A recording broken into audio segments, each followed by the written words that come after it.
Two 200-pound St. Bernards nobody wanted, so shut down after 214 days in a shelter that they'd stopped eating and were 3 days from being put down. Then one woman who swore she needed no one walked in. And the night Dana collapsed alone on her kitchen floor with her heart giving out, the two silent dogs the world had given up on made the only sound that could save her life. Dana Cole was 47, and she had spent most of her life proving she didn't need anybody. She'd run her own bookkeeping business for 20 years out of a house in Thousand Oaks, California, paid her own bills, fixed her own sink, and hadn't asked a soul for help in 30 years. 6 years earlier, she'd had a blow-up with her younger sister, Ellen, over their dying mother's care, and Dana did what she always did, cut her off, stopped answering, told herself she was better off alone. She told herself she was fine. She'd been having chest pains for 6 weeks, a tightness that woke her at night, and she'd told no one because seeing a doctor meant admitting she couldn't handle something, and Dana Cole handled everything. That was the story she'd built her whole life on. It very nearly killed her. She walked into the Conejo Valley Animal Shelter on a Thursday to drop off 2 boxes of her late father's old dog things that had sat in her garage for 3 years. That was all. She was not getting a dog. She barely had time for herself. I still see you haven't subscribed. This is a woman who swore she'd never let anyone in, so hit subscribe before 2 dogs nobody wanted prove her completely wrong. But on her way out, she passed the last kennel on the row, and she stopped. 2 enormous St. Bernards lay in the back of it, pressed together.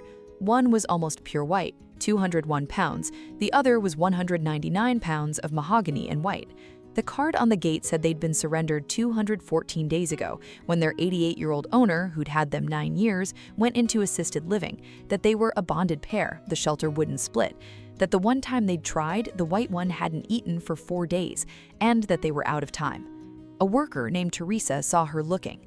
"They've shut down," she said quietly. "They stopped eating 3 weeks ago. 26 families have walked right past them. Big dogs, old dogs, 2 of them. Nobody wants that. They're scheduled for Friday." Dana looked at the 2 dogs who had given up on the world the same way she had, and the white one lifted his head and looked back at her. She walked out with both of them that afternoon and never quite understood why. She named them Hank and Murphy, and she told herself it was temporary, just until she found them a real home. Hank and Murphy had other ideas. Hank, the white one, decided Dana was the center of the earth and followed her everywhere, leaning his 201 pounds against her legs until she nearly fell over. Murphy was the clown, dragging his enormous bed to wherever she was, drooling ropes she learned to wipe off the ceiling. The strangest thing about them, the whole cul-de-sac came to know, was that they never made a sound. Not a bark, not a howl, not once. The neighbors joked that Dana had the only 2 mute dogs in California. In 8 months, nobody on that street had ever heard Hank or Murphy so much as whimper.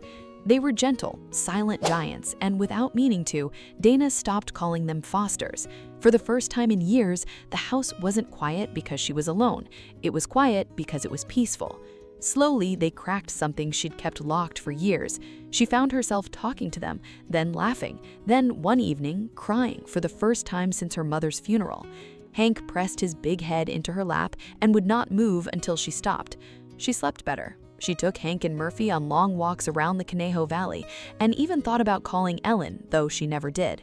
What Dana didn't know was that she was still ignoring the tightness in her chest, and the pride which had cost her a sister was about to cost her far more. It happened on a Tuesday night, just after 9 p.m.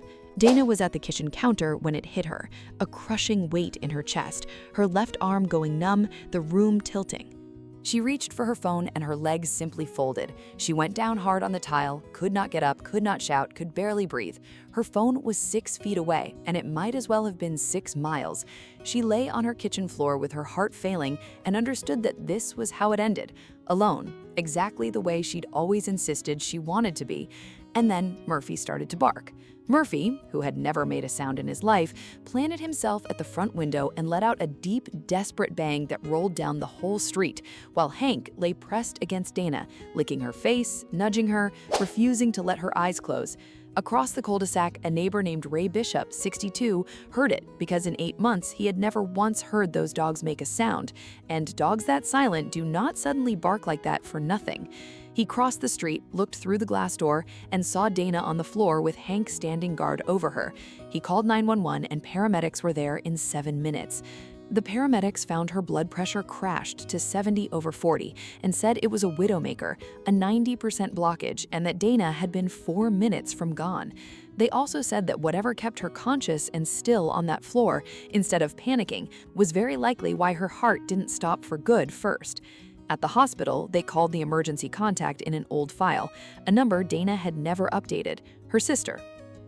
Ellen drove 200 miles through the night and was there when Dana woke up, and neither of them said anything about the 6 years. They didn't have to. Dana had 2 stents, 12 weeks of cardiac rehab ahead, a long scar, and a second chance she'd done nothing to earn. And she had Hank and Murphy waiting at home, the 2 nobody had wanted who had refused to let her go quietly. The same 2 dogs nobody wanted, the same 400 pounds of too much, the same shut-down, silent, hopeless giants that 26 families had walked past and a shelter had marked for Friday.